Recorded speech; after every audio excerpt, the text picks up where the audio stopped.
வணக்கம் நண்பர்களே. இன்றைய அறிவோம் ஆங்கிலம் பகுதியில் ஒரு மாணவர் கேட்டிருக்கக்கூடிய கேள்வி, அதாவது கேரண்டி வாரண்டி இது ரெண்டுக்குள்ள வித்தியாசம் என்ன சார் அப்படின்னு கேட்டிருக்கிறாங்க. கேரண்டி வாரண்டி நிறைய பேருக்கும் இந்த சந்தேகம் நிறைய பேருக்கு இருக்கிறது உண்டு. அதாவது முதல்ல கேரண்டினா என்ன அப்படின்றத பார்க்கலாம். அதாவது திஸ் ஃப்ரிட்ஜ் ஹேஸ் ஃப்ரிட்ஜ்னு வச்சிருக்க கூடாது. ஃப்ரிட்ஜ் ஹேஸ் 5 years கேரண்டி அப்படின்னா உத்திரவாதம் சொல்லுவோம் இல்லையா.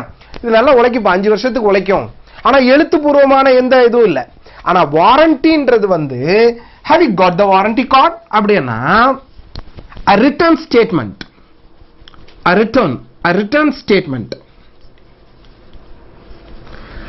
அதாவது இதுக்கு ஒரு படி மேல, அதாவது இந்த மோட்டார் இந்த என்ஜின் கண்டிப்பா 5 வருஷம் உழைக்கும் அப்படின்ட்டு வாரண்டி கார்டு எழுதி கொடுப்பாங்க. அப்படி இந்த 5 வருஷத்துல இந்த மோட்டர் ஏதாவது இந்த என்ஜின் ஏதாவது ப்ராப்ளம் அப்படின்னா நாங்க அதை ரீப்ளேஸ் பண்ணி கொடுத்துருவோம் அப்படி சொல்லுவாங்க. அதுதான் வாரண்டி அப்படின்றது ஒரு ரிட்டர்ன் ஸ்டேட்மெண்ட். மற்றபடி கேரண்டின்னு சொல்றது வாய்வழி உத்தரவாதம், நார்மலா சொல்றதா இப்படி ஒரு 5 வருஷத்துக்கு இருக்குப்பா நல்லா உழைக்கும் அப்படின்னு சொல்றது. ஓகே, பட் இந்த வாரண்டி கார்டு இருந்தது அப்படின்னா கண்டிப்பா என்ன பண்ணிடுவாங்க, எழுத்துப்பூர்வமா தரும்போது அதை ரீப்ளேஸ் பண்ணி கொடுத்துருவாங்க. இதுதான் கேரண்டிக்கும் வாரண்டிக்கும் உள்ள டிஃபரன்ஸ். இனிமே வாரண்டி கார்டுனா என்னன்னு பார்க்கும்போது பாருங்க. ஓகே, சரி. இனி இந்த வீடியோ பதிவு உங்களுக்கு பிடித்திருந்தால் உங்களுடைய நண்பர்களுக்கும் பகிர்ந்து கொள்ளுங்கள். இனி அடுத்த வீடியோல பார்ப்போம். நன்றி.